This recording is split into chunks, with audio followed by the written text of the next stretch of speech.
Қайырлы күн достар, бүгін біз сіздермен осындай етсіз котлет жасайтын боламыз. Менде осындай піскен гречкадан қалғаны бар болатын, сіздер арнайы пісіріп алсаңыздар болады. Және оның жанына картошканы турап, жақсылап жуып, кесіп пісу үшін осылай жіңішкелеп турап алдым. Картошканы пісіргеннен соң осындай езгіштің көмегімен езіп аласыздар, немесе екеуін гречкамен бірге қосып блендерлеп алсаңыздар да болады.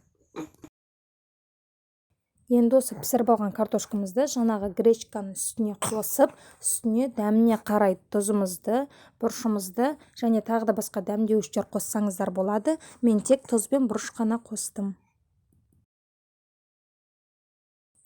Сондай-ақ үстіне бір жұмыртқамызды қосамыз және барлығын біркелкі масса болғанша араластыратын боламыз.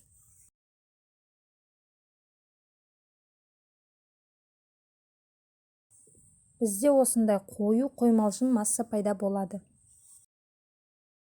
Енді котлеттерімізді формасына келтіретін боламыз. Сіздер өздеріңіздің қалауларыңыз бойынша котлеттеріңізді сопақша немесе дөңгелекше етіп жасасаңыздар болады. Мен осындай сопақша формада жасадым.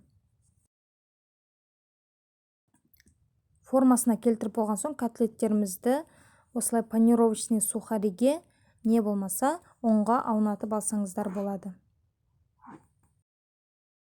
Сондай-ақ котлетті формасын келтіріп жатқанда қолыңызға жабыспас үшін қолыңызды сулап алсаңыздар да болады.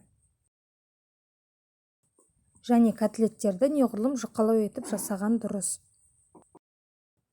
Дайын болған котлеттерімізді табада қызып тұрған майға екі жағы қызарғанша қуырып алатын боламыз.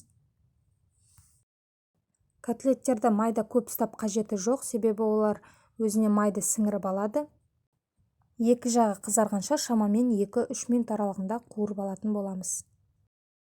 Себебі құрамындағы картоп та гречка да піскен, сол себепті бізге көп қуырып қажет емес.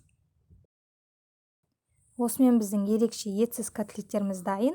Жасап көріңіздер.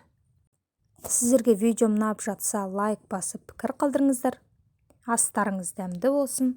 Сіздермен бірге болған Мөлдір.